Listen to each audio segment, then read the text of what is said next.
Hi everyone, this is Caleb from Father Dyer, and this is your video for Luke chapter 4. So trying to mix things up for you background-wise. So this is a bookcase full of books that I have acquired over the years behind me. So just mixing it up so it's not the same thing every time. So here we are in Luke chapter 4. This marks the beginning of Jesus's ministry. So far we've seen him born, we've seen him as a pre-teenager getting lost in the temple, and now it's time for him to begin his public ministry. So the story starts with a time of preparation. And remember, we're in the season of Advent, which is an intentional time of preparation for Christmas. Because preparation is key. You know, there's that old saying, if you fail to plan, you plan to fail. Well, the same is kind of true in our spiritual lives, that we need times of preparation. And that's what the season of Advent is all about. That's what these videos are all about. And hopefully you're reading one chapter of Luke a day so that when Jesus comes, when Jesus arrives on Christmas, you know what Jesus is about to some degree. That's what this whole project is about, getting to know Jesus better. So here in chapter 4, Jesus goes out to the wilderness as a time of intentional preparation because he knows that he's going to have a very intense next few years, that he has a lot of important work to do. And so he goes out into the wilderness to prepare for all that. So he spends 40 days, which is a significant number in the Bible. Anytime you see the number 40, it means, you know, hey, this is important. So he spends 40 days, and then there's this time of temptation. Now here in chapter 4 is when we begin to encounter some of the weirder supernatural elements of the gospel. So here, after the 40 days passes, Jesus is tempted by what the writer calls the devil, Diablos. In other gospels, it's Satan, which comes from Hebrew, which means the adversary or the tempter. Now, I'm not going to tell you what to believe in these videos. Some of you may believe in the devil. Some of you may not. You probably may not even know what you believe, and that's okay too.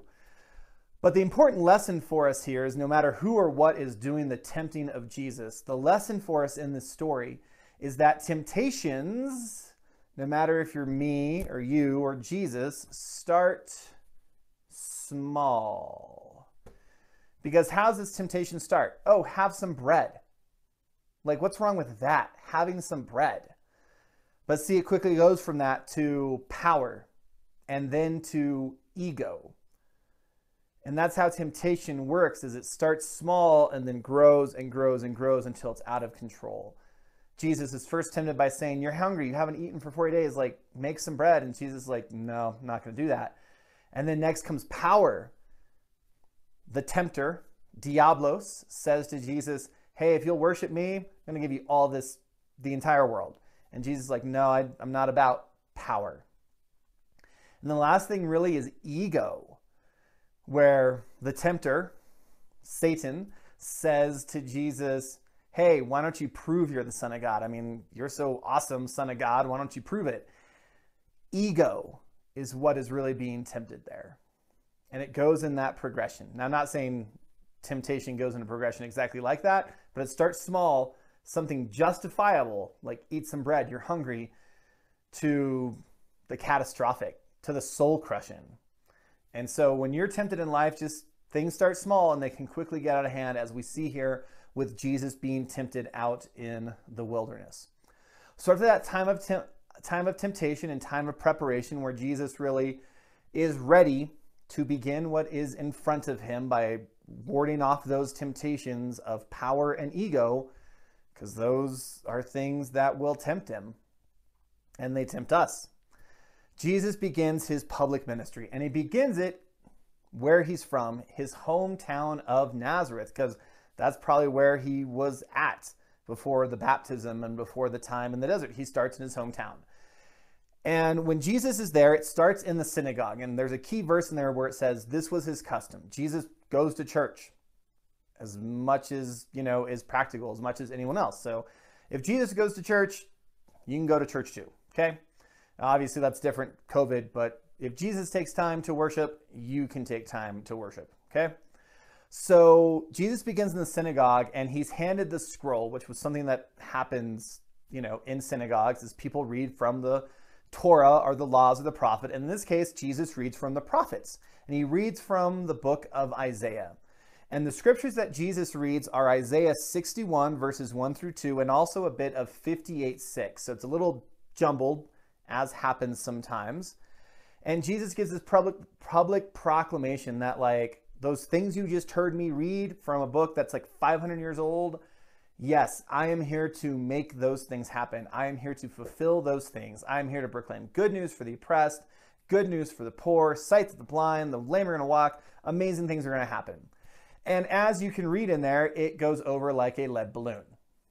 Because when you think about it, to the people of Nazareth that have known Jesus most of his life, that saw him grow up, that probably had him make tables or chairs or whatever, he was doing in the carpentry business, Jesus was too familiar. They couldn't recognize the mystery and the wonder that was in front of them. And for us, that's an issue too. Sometimes Jesus is too familiar. And I know that sounds weird, but it can happen. Where, especially now, this Christmas story, we're celebrating this miraculous, wondrous story that has no logical explanation. That's what Christmas is all about. And we've made it so familiar that it's lost the mystery and the wonder. And so one of the things I hope for you this Christmas season is have that mystery, have that wonder, have that like sense of awe of like, this is incredible and kind of weird. Have that sense of Christmas this year. Don't make it familiar. Like, see it through fresh eyes of like, what is God doing? This makes no sense, because it doesn't make sense. The thing, if it made sense, it wouldn't be a God. Okay? So those people of Nazareth are just too familiar with Jesus, and they can't accept that there's something special about him. So they try and run him out of town. But Jesus, it's like, hey, it's way too early to be throwing me off of cliffs. I have 3 years of work ahead of me, so I'm just going to peace out. Nazareth, I'll check you later. I got places to be. And then as Jesus hits the road, there are episodes of healing that come next. And again, we encounter some things that some of you may believe in and some of you may not. Jesus encounters demons and spirits. And what those are or aren't, who knows? Some people will read this and say, oh, like it sounds like this person has like some sort of like psychosis or mental illness. Some people will read this and be like, oh, what's this, this demon, this spiritual thing. However you read it, Jesus never shies away from people. Jesus never shies away from people, no matter what else is going on in their life, what is inside them. And that's a lesson for us. One thing we take real seriously at Father Dyer is mental health. We always support people in their mental health journeys, getting help, getting treatment, seeing professionals. And Jesus kind of does that here in his own way of like, Jesus doesn't shy from what's going on in someone's life, no matter how weird or disturbing or uncomfortable it may be to be around. And we as the church are called to do the same thing. No matter how weird or uncomfortable something may be in someone's life, we as the church, me and you, are called to not shy away from it. And that's, I think, the most important message we see here in the stories of Jesus' healing. He never backs away from someone. He's always there for them. And we are called to do the same. So that, I think, is the most important thing in these stories of healing that we encounter in the Gospels. So Jesus keeps on traveling in verses 42 through 44. He's preaching in synagogues. And when that happens, it says people want him to say, and it says in verse 42, and the crowds were looking for him, and when they reached him, they wanted to prevent him from leaving them. But Jesus says, I must proclaim the good news of the kingdom of God to other cities also, for I was sent for this purpose. And then he continues on like a synagogue teaching tour, and maybe some of those synagogues received him warmly, maybe some of them didn't. But the people are so like enthralled by who Jesus is, what he's saying, what he's doing, how he's doing it, that they don't want him to leave. They want him to stay. And of course, Jesus says, I can't, I'm itinerant. I'm teaching while I'm walking. Like I can't stay in one place one time. Now, as we're going to see next, right up in chapter 5, Jesus begins to invite people to join him on the journey. And we'll talk more about that tomorrow. So it's not like Jesus is giving these people the cold shoulder saying, I'm not going to stay in your town. What's going to come next is the opportunity to travel with Jesus. That I'm not staying in your hometown, Jesus says, but you can come with me.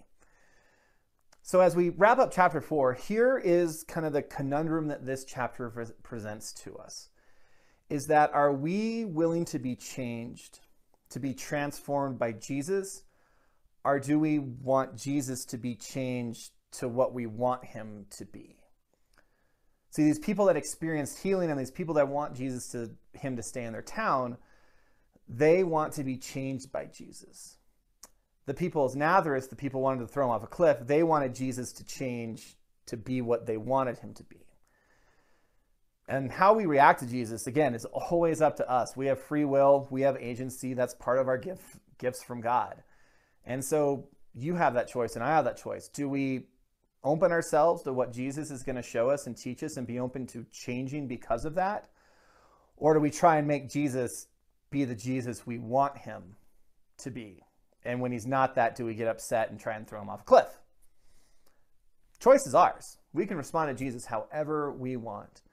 So as you prepare for Christmas, and hopefully you're doing that with some wonder and mystery, I pray that you are open to the things that Jesus has to show you, to the things that Jesus has to teach you, that you may journey with him. And we'll talk more about that tomorrow in chapter 5.